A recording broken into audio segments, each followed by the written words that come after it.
Hi everyone, welcome back to the channel. Today, I want to start with a very simple question, one that makes a lot of American investors do a double take when they answer it honestly. What actually makes you choose an ETF? Returns, stability, or peace of mind? I've worked with the US financial markets for more than 2 decades. I've met lifetime investors and people who only started trading a few months ago. And interestingly, despite their very different experience levels, they all share one thing in common. They're always looking for something that delivers returns, produces income, and carries low risk. And whenever gold breaks out like it has in 2025, I get the same flood of questions from investors. Are covered call gold ETFs worth owning? Should I pick issuer A or B? Am I missing something? Have you ever found yourself asking those same questions? I get that feeling because honestly, the gold and silver markets have a strange kind of appeal. They're not loud like tech, nor wildly volatile like crypto, but they have a quiet resilience, like an old friend you turn to when everything else feels chaotic. And 2025 is one of those years.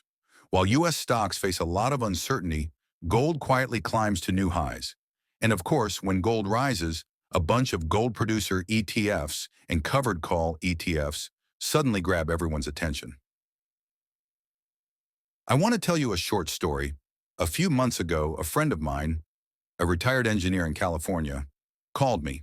He said, I don't want to chase the market anymore. I want my assets to work for me and generate steady income. But I also don't want to give up all the upside while gold is going up. So, which ETF should I pick? That question is exactly why I made today's video.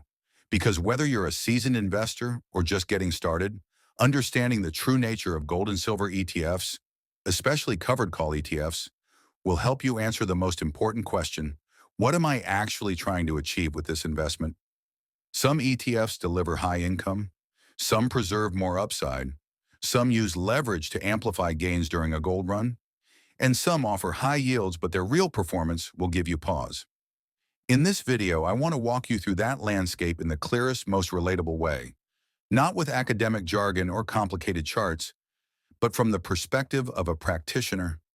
You see, then when analyzing ETFs like CGXF, AAX, GLCC, or HGY, the important thing isn't the ticker, it's the investment philosophy behind them.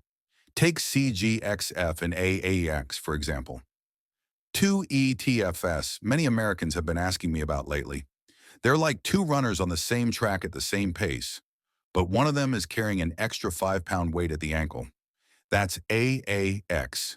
It writes covered calls on 30% of the portfolio instead of 25%. And when gold rises sharply, that extra 5% is enough to slow it down a bit. Completely reasonable, nothing mysterious, not nearly as complicated as some people make it out to be. Then look at GLCC, and you'll see a very different story. Global X doesn't just run, they pick the right lane to run in. They write covered calls flexibly, keeping strikes very far out of the money when the market is rising. The result? GLCC preserves a lot more upside, so its outperformance makes sense. And when you add GLCL, the 25% leveraged version, the story gets even more interesting. It's like they've added a booster engine to an already fast car. The only issue is the current yield doesn't fully reflect that potential. But in my experience, that usually changes over time. But I want you to notice this. A high yield doesn't automatically make an ETF the best choice. Take base from Evolve. A near 10% yield sounds very attractive. But the performance isn't great. It teaches us an important lesson. High income with a poorly timed portfolio is still a losing strategy. And finally, for people who prefer a gentler ride, those who don't want gold producers or high volatility, physical gold ETFs like HGY or ZWGD offer a different picture. They're safer, less volatile, but when gold surges, they tend to lag. That's the price you pay for the stability they provide. In this video, I'm not just going to analyze each ETF. I want to help you understand something deeper. Choosing an ETF isn't just about picking the best ticker. It's about choosing the ETF that best matches your own financial goals. Do you want steady income? Do you want to capture upside when gold rises? Do you want low risk, or are you willing to accept leverage to maximize gains? Do you prefer physical gold or gold producers? I want you to ask yourself those questions while watching this video, because only when you understand what you truly want can you choose exactly what you need. So now, let's dive into each ETF, not just with numbers, but with the real-world perspective I've built from years of working with the US market and thousands of investors everywhere. Please register to watch the next video. We will talk about what stock prices reflect,